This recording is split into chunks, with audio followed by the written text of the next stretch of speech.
यह press conference आज एक गर्व से भर देने वाला क्षण है, क्योंकि यह कोई साधारण प्रेस कॉन्फ्रेंस नहीं है।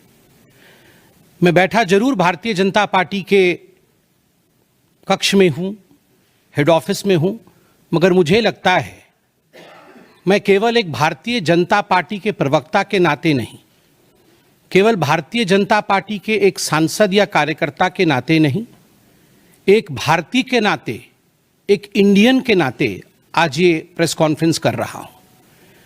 क्योंकि जिस प्रकार का टेरर डेमोलिशन, जिस प्रकार आतंकवाद का खात्मा बीते कुछ दिनों में हमने भारतवर्ष में देखा है, भारतवर्ष ने जिस प्रकार से पाकिस्तान में आतंकी अड्डों को ऑपरेशन सिंदूर के माध्यम से समाप्त किया है, वह अपने आप में पूरे विश्व में एक संदेश भेजता है, एक निर्णायक संदेश।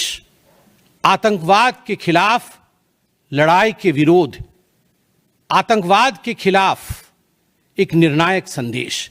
इसलिए आज का ये प्रेस कॉन्फ्रेंस, इसको संबोधित करते हुए मुझे गर्व की अनुभूति हो रही है। अदम्य साहस का परिचय दिया है भारत की सेना ने, अदम्य साहस। आज भारतीय जनता पार्टी और हम सभी कार्यकर्ता, आज सारा भारत धन्यवाद करता है भारत की आर्मी का, भारत की सेना का, भारत की एयरफोर्स का, भारत के नेवी का और उन तमाम जाबाज सेनानियों का जिनके कारण आज ऑपरेशन सिंदूर सफल हुआ है। अगर सही मायने में देखा जाए तो ऑपरेशन सिंदूर और उसके विषय में पूरा हिंदुस्तान आज जानता है, क्योंकि कई प्रेस कॉन्फ्रेंसेस हुए। कल भी तीनों डीजीएमओ ने मिलकर के देश को संबोधित किया और तमाम तथ्य जो देश जानना चाहता था उसे उन्होंने हमारे समक्ष रखा।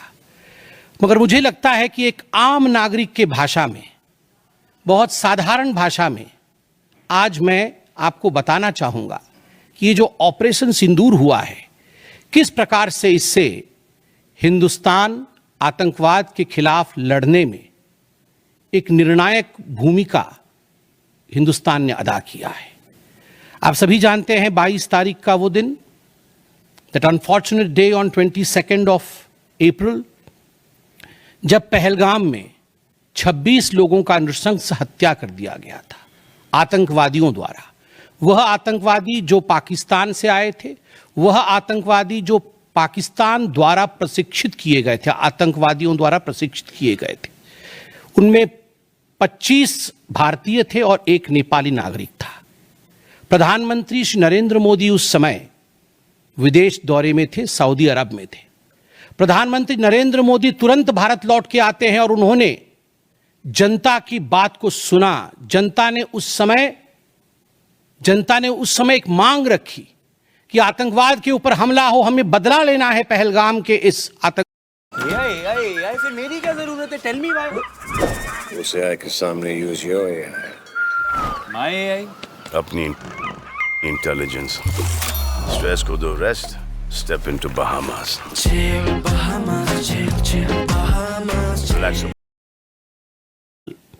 प्रधानमंत्री ने कहा ये जो बदला होगा यह आतंकवादियों के कल्पना से बाहर का बदला होगा, और जो बदला हुआ वो आतंकवादियों के कल्पना के बाहर का बदला था। प्रधानमंत्री जी ने कहा कि हम घुस के मारेंगे और मिट्टी में मिलाएंगे आतंकवादी के ठिकानों को, और आतंकवादियों के ठिकानों को प्रधानमंत्री नरेंद्र मोदी जी के निर्णय ने और हमारे सेना के अदम्य साहस ने मिट्टी में मिलाने का काम किया। यह वादा प्रधानमंत्री नरेंद्र मोदी जी का था। 22 तारीख से 7 मई तक लगभग ये 14 दिन आप सभी ने देखा, पूरे भारतवर्ष में एक प्रकार से एक माहौल टेंशन का था, प्रेशर का था कि तुरंत निर्णय किया जाए, तुरंत एक्शन में आया जाए। बहुत सूझबूझ के साथ, सोच समझ करके, स्ट्रैटेजी के साथ। पाकिस्तान भी जानता था कि हमला होगा, एयर स्ट्राइक पहले हो चुका था, किस प्रकार सर्जिकल स्ट्राइक पहले हो चुकी थी। पाकिस्तान पूरी तरह जानता था कि इस बार भी छोड़ा नहीं जाएगा, मगर उसके बावजूद पाकिस्तान इतना दिमाग लगाने के पश्चात वह डेट नहीं जान पाया जिस दिन यह हमला होना था। 22 तारीख से 7 तारीख के बीच में कुछ नॉन मिलिट्री एक्शंस जिन्होंने पाकिस्तान को कमजोर किया, वह प्रधानमंत्री नरेंद्र मोदी जी ने और भारत की सरकार ने लिया। ये जो ऑपरेशन सिंदूर है, इसका एक मिलिट्री पोर्शन है तो एक नॉन मिलिट्री पोर्शन भी है। और नॉन मिलिट्री पोर्शन में सबसे बड़ी बात, इंडस वाटर ट्रीटी, जो सिंधु नदी समझौता 1960 का था, उसे स्थगित किया गया, अबेयंस में रखा गया। आप सभी जानते हैं लगभग 90% पाकिस्तान जो है इसी पानी पर निर्भर करता है। लगभग 80% उनका जो कृषि है इस पानी पर निर्भर करता है। इस पानी को यदि रोक दिया जाए तो पाकिस्तान की 1/4 जीडीपी गिर जाती है। इस पाकिस्तान को अगर इस पानी से वंचित रखा जाए तो पाकिस्तान के हालात वैसे होंगे कि उनकी जीडीपी लुढ़केगी, कृषि लुढ़केगा। केवल कृषि और जीडीपी नहीं, उनके पावर कट्स होंगे और इस प्रकार का माहौल पाकिस्तान में पैदा होगा कि पाकिस्तान एक फ्रजाइल स्टेट के रूप में, अभी भी फ्रजाइल है, और फ्रजाइल स्टेट के रूप में वो सामने आएगा। झेलम और चनाब अब संपूर्ण रूप से भारत सरकार के अधिकार में है, अधिकार क्षेत्र में है। और जिस प्रकार से यहां हम बांध बनाने की और रिवर को आगे बढ़ाने की बात कर रहे हैं, नए रिजर्वॉयर, इरिगेशन और हाइड्रो पावर से जम्मू कश्मीर, लद्दाख, पंजाब एवं हरियाणा, इन राज्यों को बहुत फायदा मिलने वाला है। यह कहा गया कि पानी और खून एक साथ नहीं बहेगा। मित्रों, जरा सोच के देखिए, 50 वर्षों तक जो संभव नहीं हुआ था, किसी भी युद्ध में यह संभव नहीं हुआ था कि इंडस वाटर ट्रीटी को रोक दिया जाए। जो संभव नहीं हुआ था वह असंभव काम संभव हुआ इस बार। अटारी वाघा बॉर्डर को भी रोक दिया गया। दोनों देशों के बीच में कोई ट्रेड नहीं होगा और इसका खामियाजा कोई भुगतेगा तो वो पाकिस्तान की इकोनॉमी भुगतेगी। इसके साथ ही जिन लोगों के पास पाकिस्तान का वीजा था और वो हिंदुस्तान में, पाकिस्तान के नागरिक जो हिंदुस्तान के वीजा के साथ भारतवर्ष में रह रहे थे, उन सब को बाहर निकाला गया। पाकिस्तान का कोई भी आर्टिस्ट, कोई भी परफॉर्मेंस वो भारतवर्ष में नहीं हो सकता है। इस प्रकार के कड़े प्रतिबंध पाकिस्तान के ऊपर लगाए गए। माननीय प्रधानमंत्री श्री नरेंद्र मोदी जी ने लगभग 20 देशों के राष्ट्राध्यक्षों से सीधी बातचीत की। How to isolate Pakistan, how to fight against terrorism. और सबसे बड़ी बात है, तमाम देशों ने भारत का समर्थन किया।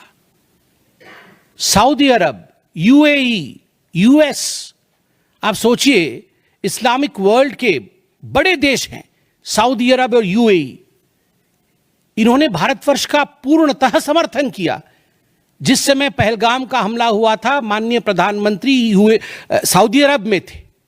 सऊदी अरब के अपने दौरे को जब वो छोड़ के आए, तब उनको वहां एश्योरेंस दिया गया कि आप जाइए, हम आपके साथ खड़े हैं, वी सपोर्ट यू, हम टेरर के खिलाफ आपके साथ कंधे से कंधा मिला के लड़ेंगे। Pakistan was isolated. ये जो नॉन मिलिट्री एक्शन लिया गया, आज मैं कहना चाहता हूं कि 50 वर्षों से भी अधिक समय तक जो टूल्स कभी इस्तेमाल नहीं किए गए थे, जिस क्षेत्र में भारतवर्ष कभी नहीं गया था, वह टूल्स इस्तेमाल किए गए और अपने आप में भारत के लिए यह बहुत बड़ी बात है। बहुत बड़ी बात है कि इंडस वाटर ट्रीटी को रोका गया। 20 से अधिक देशों का समर्थन, आतंकवाद के खिलाफ एक निर्णायक हमले की तैयारी। और 6 और 7 मई 2025 उस रात निर्णायक हमला होता है आतंकवाद के ऊपर। सभी जानते हैं कि 9 आतंकवादी ठिकाने जो पीओजेके में थे और पाकिस्तान में थे, उन्हें ध्वस्त किया गया। यह ऑपरेशन सिंदूर एक बहुत बड़ा दायरा तय करता है। इसने पूरे विश्व को दिखाया कि भारतवर्ष क्या कर सकता है। ऑपरेशन सिंदूर ने दिखाया कि केवल एलओसी नहीं, इंटरनेशनल बॉर्डर के पार जाके भी भारत पाकिस्तान के अंदर किसी भी टारगेट को प्रिसाइसली उस पर हमला कर सकता है और आतंकवाद के खौफ को समाप्त कर सकता है। इस पूरे ऑपरेशन का लक्ष्य क्या था, इसे समझने की आवश्यकता है। लक्ष्य क्या था? क्या हमने लक्ष्य की पूर्ति की? What was the aim of operation Sindoor? Did we achieve what we aimed for? क्या लक्ष्य था? नंबर 1 लक्ष्य था आतंकवादी ठिकाने जो दूर दराज इलाके में हैं पाकिस्तान में, जहां आज तक कोई नहीं पहुंच पाया, जहां आज तक पाकिस्तान के आतंकवादियों को लगता था कि वो सुरक्षित हैं, वहां तक पहुंचना यह लक्ष्य था। दूसरा लक्ष्य था आतंकवादियों को ढेर करना, मार देना। तीसरा लक्ष्य था इन टारगेटों को जमींदोज करना, उन्हें मिट्टी से मिला देना। चौथा लक्ष्य था इस पूरे काम को करते हुए कोई भी सिविलियन, उसके ऊपर किसी प्रकार से कोई इंजुरी नहीं होना। और अंतिम लक्ष्य था किसी प्रकार के मिलिट्री, जो पाकिस्तान का मिलिट्री या सैन्य बेस हो, उसके ऊपर हमला नहीं करना। अर्थात यह लड़ाई आतंकवाद के खिलाफ थी। यह लक्ष्य था ऑपरेशन सिंदूर का। This was a fight against terrorism and terrorists. क्या हम लक्ष्य को पा पाए? आप देखिए, जब यह हमला हुआ तो 9 ठिकाने ध्वस्त हुए, उनमें 5 POJK में थे, पाक ऑक्यूपाइड जम्मू कश्मीर में, और 4 पाकिस्तान में थे। सबसे बड़ी बात है, पहली बार पंजाब प्रोविंस, जो कि पाकिस्तान का एक बहुत स्ट्रेटेजिक लोकेशन है, पंजाब प्रोविंस उनका हृदय है पाकिस्तान का, उसके अंदर भारतवर्ष घुस करके आतंकवादियों का सफाया करता है। यह अपने आप में छोटी बात नहीं है। This is a big achievement as far as Operation Sindoor is concerned. लश्कर तैयबा, जैश मोहम्मद, हिजबुल मुजाहिदीन, इनके ठिकाने ध्वस्त होते हैं। और मैं यहां वो नाम पढ़ना चाहूंगा। ये जो 9 नाम है, 9 आतंकवादी ठिकाने, मैं आज देश से अपील करना चाहूंगा, तमाम भारतीयों से अपील करना चाहूंगा कि ये नाम हमें स्मरण करना है। आने वाले 100 वर्षों तक हमें इन नामों को याद दिलाते रहना है, दोहराना है। जब भी आतंकवाद सर उठाए तो हमें ये चित्र दिखाने हैं कि तुम्हारा क्या हश्र किया था ऑपरेशन सिंदूर ने, भारत की सेना ने, भारत की राजनीतिक इच्छा शक्ति ने और भारतीयों ने। इसलिए मैं नाम पढ़ना चाहूंगा। सवाई नाला कैंप मुजफ्फराबाद, जो POJK में है, 30 किलोमीटर दूर है एलओसी से, उसे ठिकाना लगाया गया। लश्कर तोयबा का ट्रेनिंग सेंटर था। 20 अक्टूबर 2024 सोनमर्ग में और 24 अक्टूबर 2024 गुलमर्ग में जो आतंकी हमले हुए थे, उसमें यहां से आतंकवादी आए थे। और सबसे बड़ी बात, 22 अप्रैल 2025 को जो आतंकवादी आकर पहलगाम में हमारे नागरिकों को मार के गए थे, हमारी बहनों के माथे से जिन्होंने सिंदूर पोंछने का काम किया था, उनका प्रशिक्षण भी इसी केंद्र में हुआ था, सवाई नाला कैंप मुजफ्फराबाद। सैयदाना बिलाल कैंप मुजफ्फराबाद, ये जैसे मोहम्मद का ट्रेनिंग सेंटर था, ये दूसरा कैंप जो ध्वस्त हुआ। गुलपुर कैंप कोटली, ये एलओसी से 30 किलोमीटर दूर था, लश्कर तैयबा का बेस था। और 20 अप्रैल 2023 को पुंछ में, 9 जून 2024 को जो तीर्थ यात्री को बस में हमला करके मारने का काम किया था आतंकवादी, यहां गुलपुर कैंप से आए थे जो कोटली में है, उसे ध्वस्त किया गया।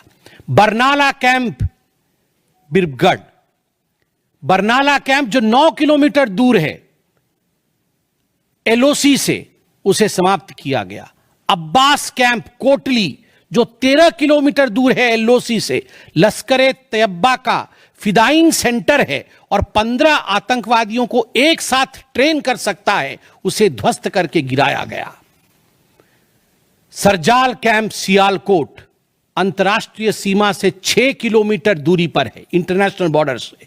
सांबा कटुआ के सामने है और मार्च 2025 में जम्मू और कश्मीर पुलिस के 4 जवान शहीद हुए थे। उनको मारने का काम इन्हीं आतंकवादियों ने किया था जो सरजाल कैंप से आए थे सियालकोट के। उस कैंप को ध्वस्त कर दिया गया। महमूना जाया कैंप सियालकोट, जो कि 12 से 18 किलोमीटर इंटरनेशनल बॉर्डर से दूर है, मैं एलओसी की बात नहीं कर रहा हूं, इंटरनेशनल बॉर्डर से, और हिजबुल मुजाहिदीन का अड्डा है, बहुत बड़ा कैंप है। कठुआ और जम्मू क्षेत्र में जो भी आतंकवादी गतिविधि होती है, सियालकोट के इस मजनूमा जाया कैंप से आतंकवादी भेजे जाते हैं। भारतवर्ष ने उसे ध्वस्त किया। मरकज तैयबा मुरीद के, जो कि अंतर्राष्ट्रीय सीमा से 18 से 25 किलोमीटर दूर है, 2008 के मुंबई का जो हमला हुआ था 26/11 के नाम से जिसे हम जानते हैं, उसमें जो आतंकवादी आए थे अजमल कसाब और डेविड हेडली, उनकी ट्रेनिंग मरकज तैयबा मुरीद के में हुआ था। और आज मैं फक्र के साथ कह सकता हूं, गर्व के साथ कह सकता हूं कि भारत की सेना ने, भारत की राजनीतिक इच्छा शक्ति ने और भारतीयों ने मरकज तैयबा मुरीद के को ध्वस्त किया है, समाप्त किया है। मरकज सुभान अल्लाह बहावलपुर इंटरनेशनल बॉर्डर से 100 किलोमीटर की दूरी पे है।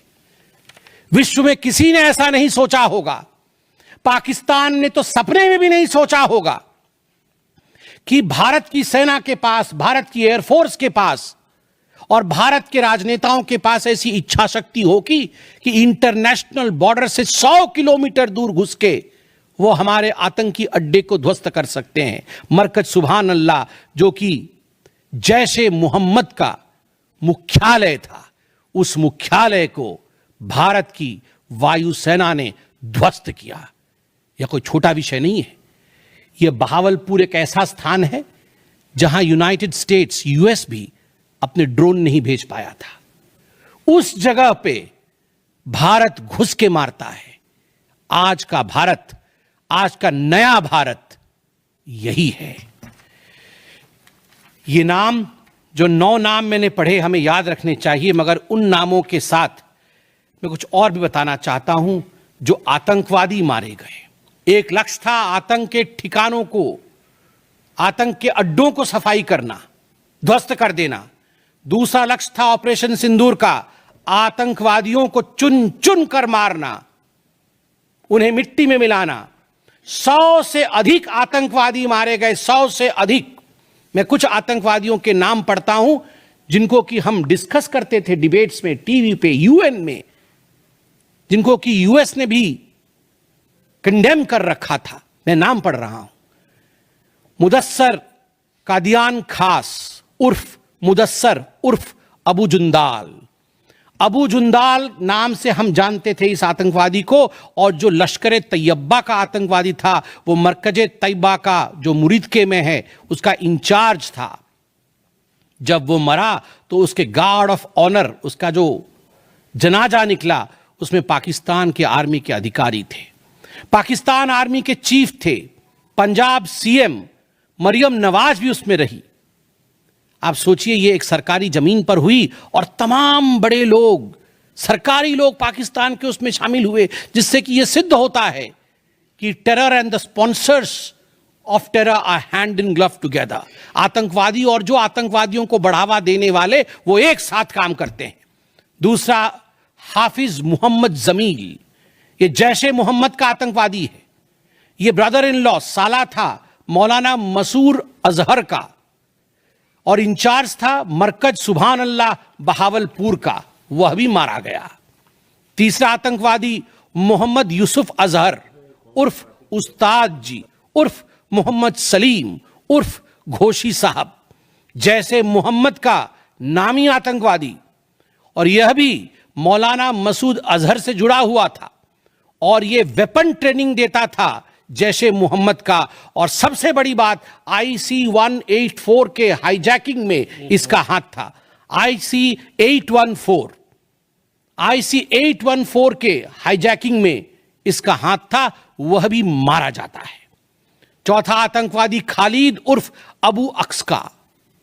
खालिद ये लश्कर तैयबा का आतंकवादी था, फैसलाबाद में मारा गया और वहां उसका फ्यूनरल होता है। अब मैं ये तस्वीर दिखाना चाहूंगा, आप ये तस्वीर देखिए।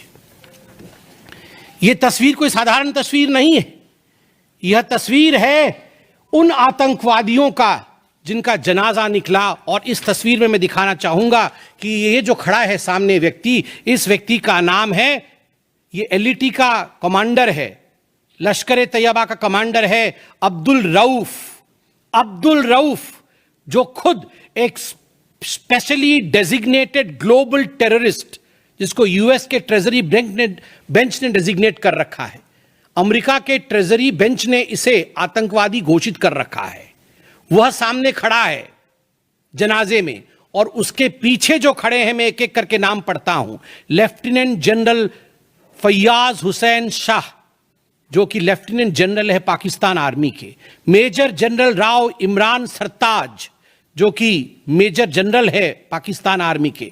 ब्रिगेडियर मोहम्मद फुरकान शब्बीर, पाकिस्तान आर्मी के। Doctor Usman Anwar, IGP Punjab. और मलिक सोहेब अहमद बर्थ, member of provincial assembly of Punjab. ये बड़े बड़े लोग, तथाकथित सरकार के बड़े बड़े लोग पाकिस्तान के आतंकवादियों के जनाजा में शामिल होने आए हैं। और जनाजे को लीड कर रहा है एक आतंकवादी, डेजिग्नेटेड आतंकवादी। और आप देखिए ये बिफोर और आफ्टर, ये जितने भी मैंने आपको अभी आतंकवादी ठिकानों का नाम बताया, किस प्रकार उनकी परिस्थिति थी और क्या उनकी परिस्थिति हुई, यह इस तस्वीर से हम देख सकते हैं। तो उद्देश्य मैं बता रहा था, ऑपरेशन सिंदूर का उद्देश्य बहुत स्पष्ट था। उसका उद्देश्य था आतंकवाद के ठिकाने को ध्वस्त करना, आतंकवादियों को मारना और आतंकवाद के खिलाफ एक संदेश भेजना। और उसमें हम सफल हुए। पहली बार एक बात पूरे विश्व ने देखा कि पाकिस्तान का हर इंच भारत के पहुंच के अंदर है। कोई कोना पाकिस्तान का ऐसा नहीं है जो भारत के पहुंच से बाहर हो। और आप सोच के देखिए, पाकिस्तान का एयर डिफेंस सिस्टम फेल हो जाता है। पाकिस्तान का एयर डिफेंस सिस्टम फेल हो जाता है जिस समय 6 और 7 के रात के बीच ये पूरी कार्यवाही हो रही थी। रफाल विमान द्वारा स्काल्प और हैमर मिसाइल्स के माध्यम से 23 मिनट के अंदर, 23 मिनट्स के अंदर एक विंडो था, जिस विंडो के अंदर ये 9 के 9 आतंकवादी ठिकाने उन्हें ध्वस्त कर दिए गए। 23 मिनट में पूरा विश्व ने देखा कि भारत क्या कर सकता है। मुझे लगता है पूरे विश्व में इस प्रकार से 23 मिनट के अंदर इतने प्रेसिशन के साथ आतंकवादी ठिकानों पर हमला किसी देश ने पहले किया होगा। और जब यह पूरा एक्सरसाइज समाप्त हुआ, उसके बाद जब हमारे एमईए ने, हमारी आर्मी ने प्रेस कॉन्फ्रेंस किया, तो उसमें कुछ 4 शब्द बहुत महत्वपूर्ण थे। वो 4 शब्द हैं controlled, precise, measured, non escalatory.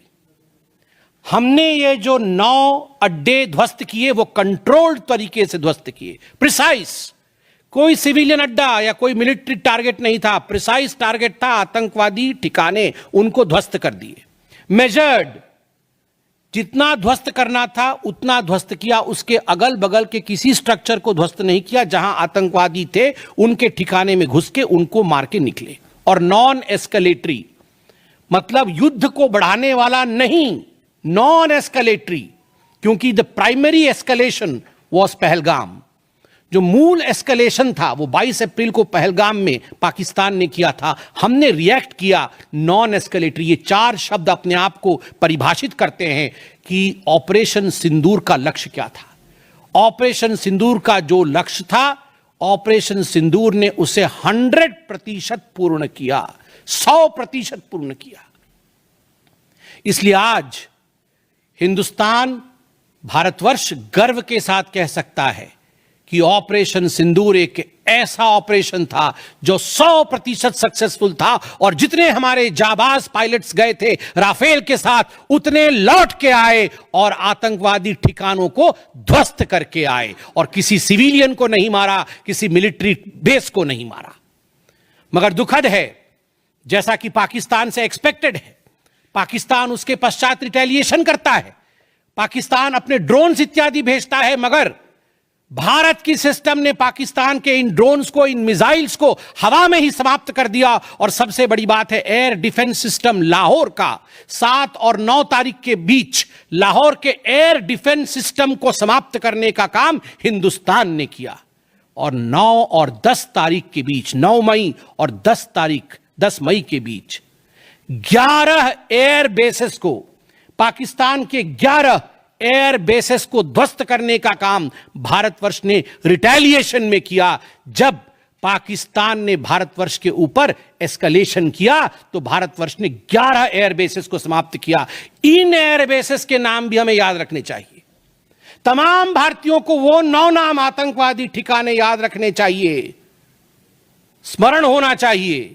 और ये जो 11 एयरबेस हैं, हिंदुस्तान अपने पर आ जाए तो क्या कर सकता है अपने लोगों को बचाने के लिए। ये 11 नाम भी मैं पढ़ता हूं। नूर खान, ये नूर खान वह एयरबेस है जहां पर एयर टू एयर रीफ्यूएलिंग करने की क्षमता है। हवा में उड़ रही हो अगर आपका विमान, तो एयर टू एयर रीफ्यूएलिंग यही नूर खान से हो सकती है। जब भारत ने नूर खान को ध्वस्त किया तो जो जहाज थे पाकिस्तान के, उनके पास वो क्षमता नहीं रही कि वो हवा में अधिक समय तक युद्ध कर सके, उन्हें नीचे उतरना ही पड़ा। नूर खान, रफीकी, मुरीद, सुक्कूर, सियालकोट, पसरूर, चुनियान, सरगोदा, स्कारू, भुलारी और जकोबाबाद, ये तमाम मैं फोटोज लेके आया हूं। जकोबाबाद का ये फोटो देखिए, क्या था पहले और क्या हुआ बाद में, क्या था पहले और क्या हुआ बाद में, आप देख सकते हैं परखच्चे उड़ गए। यह है प्रिसीशन ऑफ इंडियाज अटैक। तमाम फोटो हैं यहां पे, किस प्रकार से हमने एक एक करके उनके एयर बेसेस को समाप्त किया। आप देख सकते हैं सारे एयर बेसेस के हम फोटो लेके आए हैं, जकोबाबाद से लेके बाकी तमाम। क्योंकि आपने ये सब देखा हुआ है, मैं अधिक समय नहीं लूंगा। आर्मी ने आपको दिखाया है, डीजीएमओज ने आपको दिखाया है, इसलिए मैं इसको आपको दिखा के दोबारा, I would not like to take much time, but मैं रिमाइंड करना चाहूंगा कि 11 एयर बेसेस को हमने ध्वस्त किया। और इसमें एक बड़ा विषय है, पहली बार विश्व में किसी देश ने एक न्यूक्लियर कंट्री के अंदर घुस करके उनके एयर बेसेस को समाप्त करने का काम किया। पाकिस्तान एक न्यूक्लियर कंट्री है, उसके अंदर घुस करके उनके एयर बेसेस को 20% पाकिस्तान के एयरफोर्स के इंफ्रास्ट्रक्चर को भारतवर्ष ने नाकाम कर दिया। 20% of PAF's infra was destroyed by India. Just imagine, एक न्यूक्लियर कंट्री है, उसमें घुसकर मारना, यह अपने आप में पूरे विश्व में पहला इंस्टेंस है। और भुलारी एयरबेस में 50 PAF पाकिस्तान